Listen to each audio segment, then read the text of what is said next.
Muy bien, pues vamos a abrir a preguntas y respuestas. Usted quedó pendiente ayer y luego nos vamos por acá.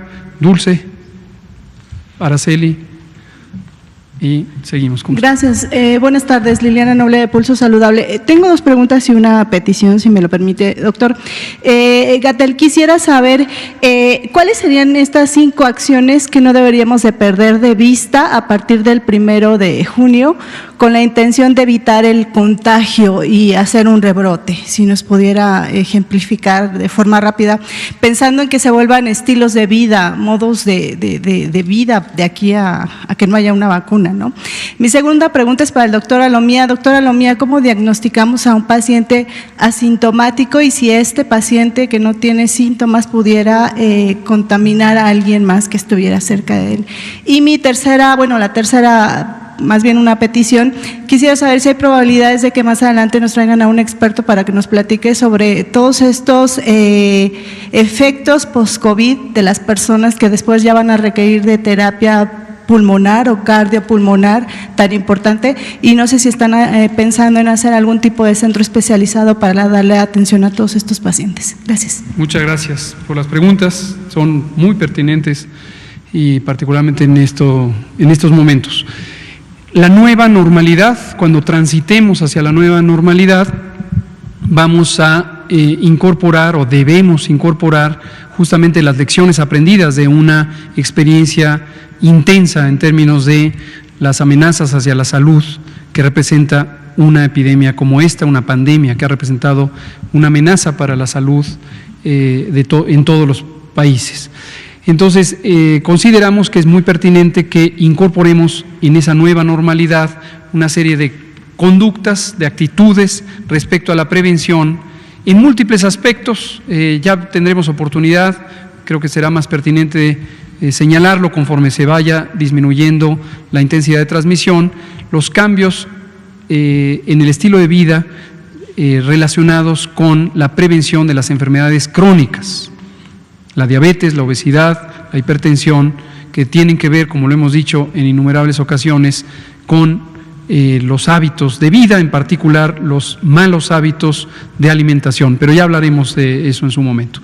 Ahorita los referidos directamente a la prevención de infección de una enfermedad que se transmite por vía respiratoria incluyen precisamente los que hemos recomendado desde el inicio de la epidemia, no solo durante la Jornada Nacional de Sana Distancia, sino desde el inicio. Enumeraré algunos, no sé si me voy a acordar de los 5, pero el lavado de manos es el que en primer lugar destacamos, porque el lavado de manos es un mecanismo muy efectivo de prevenir enfermedades infecciosas, no solamente COVID y las que se transmiten por vía respiratoria, sino una gran cantidad de otras infecciones que se pueden transmitir, por ejemplo, por alimentos y también incluso el cuidado de heridas, por ejemplo, y las que se transmiten por otras vías. Entonces, lavarse las manos es una excelente práctica de prevención de enfermedades infecciosas. Otra importante es la protección del estornudo. Esta protección del estornudo quizá podría parecer una contribución menor, pero en la medida que se incorpore como una práctica común en personas adultas, en niños también, hasta donde logra uno cambiar los hábitos, es muy importante. Generalmente el estornudo en algunas culturas, yo diría que en la mexicana es común, se protege, se tapa el estornudo y la tos, pero es muy común que se utilicen las manos y al hacerlo estas manos reciben los materiales, es decir, las secreciones, los líquidos que son precisamente peligrosos, biológico-infecciosos, es como lo acabamos de decir. Y en la mecánica es yo me estornudo en la mano o me toso en la mano y esa mano se la doy a alguien para saludarle, ese alguien la recibe en su mano y posteriormente se talla los ojos, se toca la nariz o se toca la boca y es un medio bastante eficiente de contagio. ¿Qué hay que hacer? Evitar el uso de las manos, si es posible tener un pañuelo desechable, tirarlo inmediatamente. O bien, si no es posible, si a uno le sorprende la necesidad de estornudar o de toser sin esos elementos, taparse con el codo. Una tercera que es muy importante es la sana distancia. Eso hemos dicho que también puede ser un reto porque la manera en que nos saludamos, la manera en que interactuamos socialmente unos con otros está determinada culturalmente y los elementos de la cultura determinan nuestra percepción del espacio físico. Cuando inventamos su sana distancia, el doctor Ricardo Cortés Alcalá, director de promoción de la salud, que fue el inventor de su sana distancia, vino aquí y nos explicó el espacio íntimo, el espacio social y el espacio público. Y estos son las distintas distancias que en una cultura determinan qué tan próximos podemos estar unos de otros y que eso sea reconocido como aceptable en la vida cotidiana para distintos propósitos. Obviamente la cercanía mayor o menor pues tiene distintos propósitos. Y a lo que voy es que en términos de prevención sería deseable que incorporáramos un mayor distanciamiento, que en nuestra vida cotidiana mantengamos sanas distancias. Una cuarta que destaco es la responsabilidad y solidaridad con otras personas en la medida en que tengamos síntomas, y esto aplica, por ejemplo, para cada temporada de influenza, de octubre a marzo. Si tenemos síntomas que nos hacen sospechar que tenemos una infección respiratoria, los síntomas clásicos son estornudos, escurrimiento nasal, tos, dolor de garganta, fiebre, y si tenemos eso, abstenernos de salir al espacio público, abstenernos de salir al espacio público. Yo diría que son las mayormente útiles y puede haber otras auxiliares.